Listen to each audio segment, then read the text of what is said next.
Hi launchers! Today I'm going to be talking to you about how to start your own nonprofit even if you don't have a 501c3 yet. And I think sometimes that puts people in a weird place. They don't want to start the nonprofit because it takes such a long process to get your 501c3. But actually that's not always the case because the 501c3 process is actually a little bit easier than you would expect. But if you are in a position where you want to start a nonprofit prior to getting that 501c3, I'm going to tell you how I did it today. And by no means am I a lawyer and I cannot provide legal advice to you. So be sure that if you do try to go this route, that you do actually speak to a lawyer and know what the laws are and how to get this process going. So stay tuned and I'll jump right in.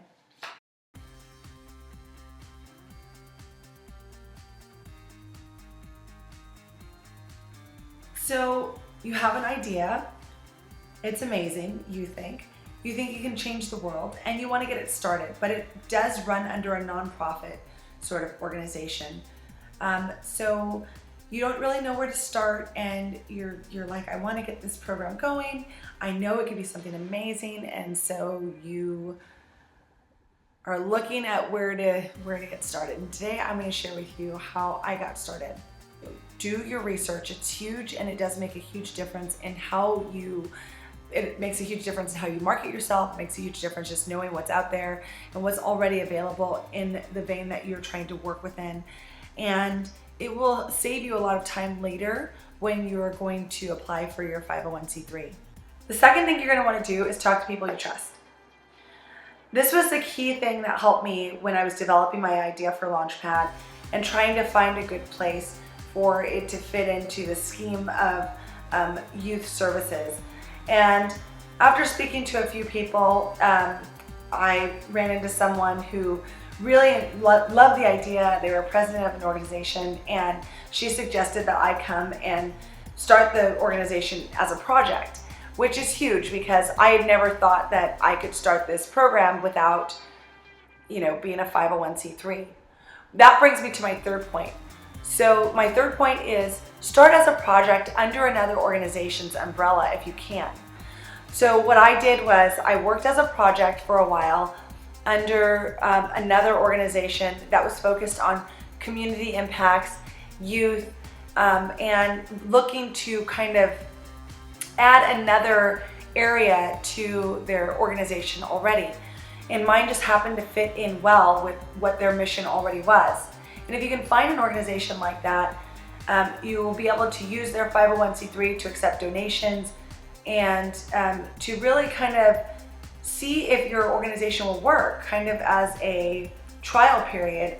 And I call it a project because a lot of things start as projects and then they turn into full-blown nonprofit organizations without having to put in all the time and effort just to find out that maybe your project doesn't work or it's not scalable, or there are a number of other reasons that maybe it wouldn't work. So that would be my third suggestion to you, is just really to look for other organizations that have a similar mission to yours and then see if you can go to them as a project and work under them under the umbrella of their 501c3.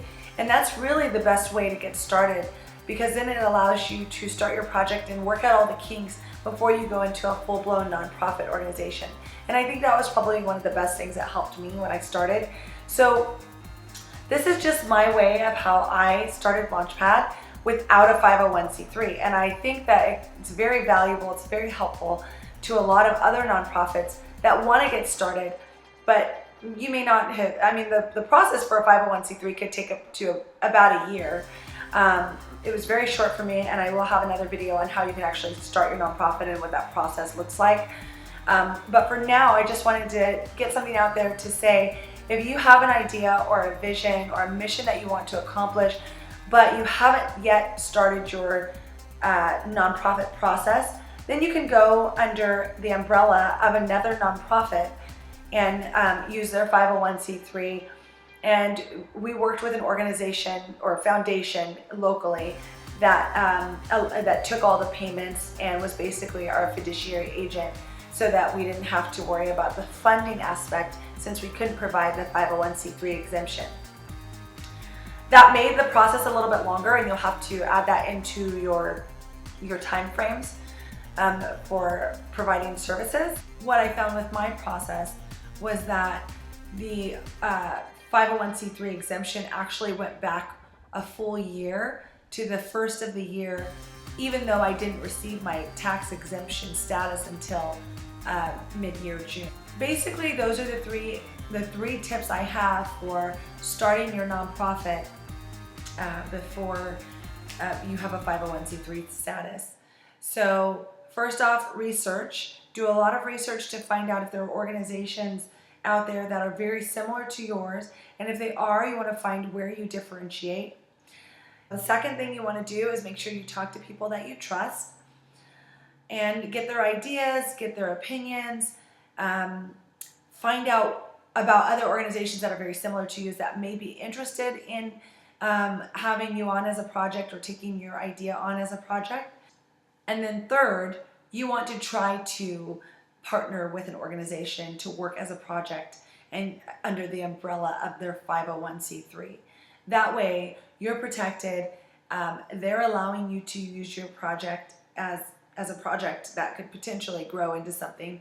And my main advice to that would be, if you're going to do something like that where you're working as a project under another nonprofit, you need to make sure that you're very clear about what your intentions are.